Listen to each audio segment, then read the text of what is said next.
assistons à la projection en avant-première exceptionnelle du nouveau long-métrage de Ben Affleck, acteur, producteur et réalisateur de ce film Argo, que vous allez découvrir dans quelques instants. Alors, il a été présenté en première mondiale au Festival du film de Toronto il y a quelques semaines. C'est un film qui a déjà été encensé par la critique internationale. Ce film vient de sortir par ailleurs aux États-Unis ce week-end, où il a déjà réalisé un excellent score, un très grand succès en salle. Alors après le succès des films Gone Baby Gone et The Town, c'est une joie et un honneur pour nous ce soir d'accueillir de nouveau l'acteur, le producteur et le réalisateur Ben Affleck.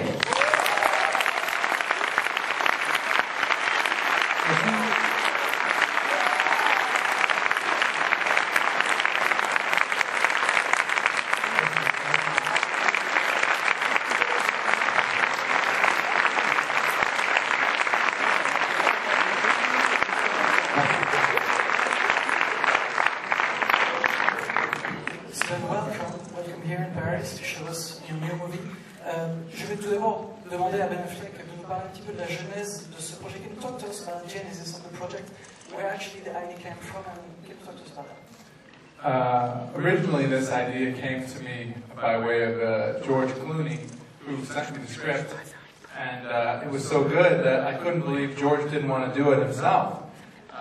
So I called him up and said, hey, you know, I'd really love to do this. I wasn't sure he would say yes, but he did, and you know, when somebody gives you a gift, you don't ask too many questions. And the next thing, I was off into researching it and started production.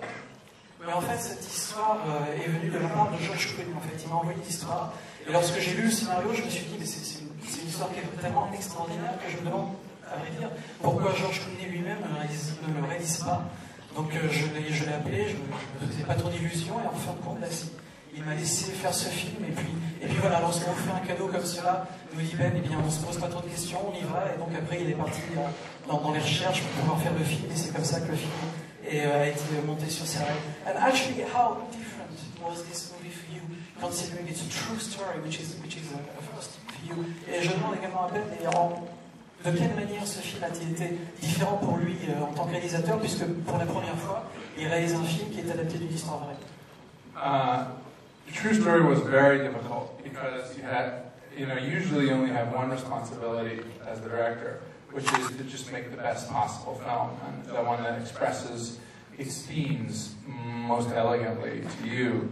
But in this kind of story, you also have a responsibility to adhere to the truth, because there are living people who live through this, you know, and you have responsibility to them as well as to the whole world, which is going to see this and believe this is true, especially when it's a movie that takes place, that includes things like the situation in Iran. Oui, en fait, c'est vrai qu'il y a également dans ce film, donc puisque c'est adapté d'une histoire vraie, il y a cette dimension de responsabilité qui est très grande pour moi en tant que réalisateur sur ce film, parce que tout simplement, les gens qui vont voir le film, eh bien, ils vont partir du point de vue que tout ce qu'on voit dans le film est vrai. Donc il y a cette responsabilité, et puis il y a aussi le fait qu'il y a beaucoup de personnes, beaucoup de personnages de ce film, donc dans la vie réelle, qui sont encore en vie, qui sont encore vivants, qui vont voir le film, et pour toutes ces raisons, c'est très important, ce sens de responsabilité, cette pression qui a été aussi la mienne en tant que réalisateur, donc de rester le plus près possible de la réalité, de la vérité. And what about the aesthetic of the movie? Because, I mean, it's very 70s, of course. And when I say it's very 70s, I mean, it really reminds us of movies such as All the President's Men and, you know, these great American joints of the 70s. Can you talk to us about the way you actually directed the movie in this sense? Yeah, this was a really interesting opportunity because it meant that, you know, by emulating, by kind of copying from movies that were made in the 1970s, I believe that it would help the audience subconsciously feel as though it actually was more authentic to the period, because they were seeing things in the way that things used to be made during that time. There are also 3 parts of the movie. I don't want to give it away, but each of them was filmed differently and modeled in some ways on different 70s movies. The first is the CIA, which is All the President's Men. We did use as an example. The second, we used a Cassavetes film called Killing of a Chinese Bookie. And the third part, the part in Iran, a number of films influenced it, but we just basically, it was handheld, it was more grainy, it was a lot of different things. Oui, alors je posais la question dans le film que vous allez donc découvrir dans quelques instants. il y a également cet aspect très film des années 70. On sent vraiment comme une inspiration de tous les films qu'on a pu voir à l'époque, dont Les Hommes du Président par exemple. On ressent vraiment cette esthétique qui est très très forte, et je demandais à Ben de nous parler un peu de cela. Il nous dit que c'est quelque chose qu'il a tout de suite, quand il a lu le scénario, il avait en tête donc de replonger les spectateurs dans cette esthétique donc très 70s, une esthétique qui, encore une fois, alors il ne veut pas trop parler du film, mais vous allez voir le film, il y a 3 parties différentes qui le composent, et ces 3 parties ont vraiment été traitées de manière très très différente, de manière à ce que lorsqu'on le voit, eh bien ça nous rappelle un peu en tant que spectateur les films qu'on a pu voir à l'époque, et donc ça rajoute encore une petite couche de crédibilité à cette histoire.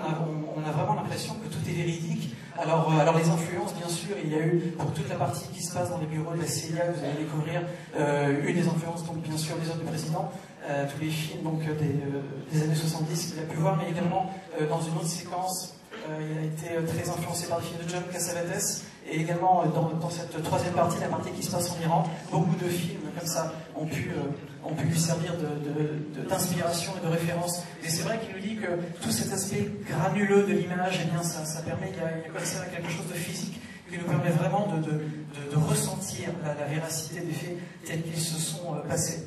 Can you talk to us also about there is some kind of a nice balance in the movie that you actually managed to do as a director between, let's say, not the fun but the lightness of some sequences? I'm thinking, especially for example, about the Hollywood parts, and some parts which are of course much more dramatic and tense. And was it hard for you to find this balance? Yeah, obviously I haven't seen the movie yet, but there are 2 competing tones. And the most difficult thing for me was to try to make them both work in one movie, feel like one movie. What I think is very tense, gripping, life or death situation. And then you have satire. So to try to make those 2 things feel real and feel connected was quite difficult. And you tell me if you think I succeeded. Et je demandais à Ben si c'était difficile pour lui en tant que réalisateur de trouver cet équilibre un peu compliqué entre les différentes parties que vous allez voir dans quelques instants. Donc il nous dit effectivement qu'il y a, sans vouloir vous en dire trop, il y a 2 tons comme ça qui sont un peu en compétition dans le film. C'est un ton un peu léger, le ton de la satire, qui effectivement contraste avec l'autre ton du film qui est beaucoup plus dramatique, thriller, quelque chose avec beaucoup de suspense, avec beaucoup de tension. Et voilà, donc ça a été assez compliqué à faire, mais il espère qu'il a réussi. En tout cas, vous pourrez lui dire quand vous aurez vu le film dans quelques instants. Well, actually, let's not talk more about the movie, but maybe one last question. Your career as a director so far is just astonishing. You are really going somewhere. So my question is basically, are we going in the next few years to see more Ben Affleck director than actor? Well, I don't know.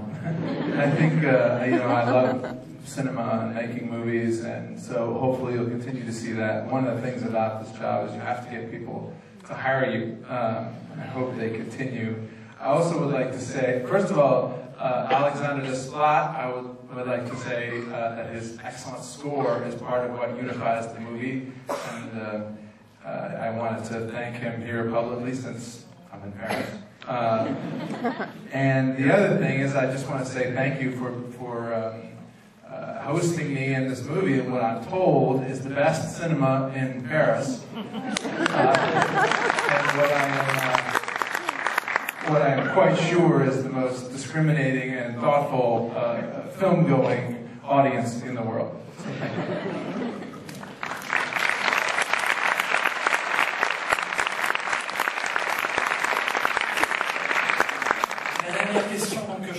C'est de savoir s'il allait, à partir de maintenant, si on allait voir Ben Affleck réalisateur plus souvent que Ben Affleck acteur. Il nous dit que pour lui, il aime le cinéma, c'est vraiment quelque chose qu'il aime, et bien sûr il espère qu'on va le revoir très bientôt de toute façon à l'écran, puisqu'il nous dit que quand on travaille dans le cinéma, eh bien, il faut savoir que c'est un métier dans lequel la chose la plus difficile, c'est de se faire engager.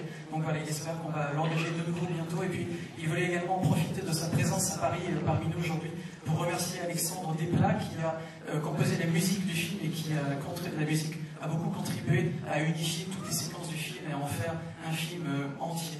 Le film que vous allez découvrir dans quelques instants. Voilà. Merci beaucoup. Ben Affleck.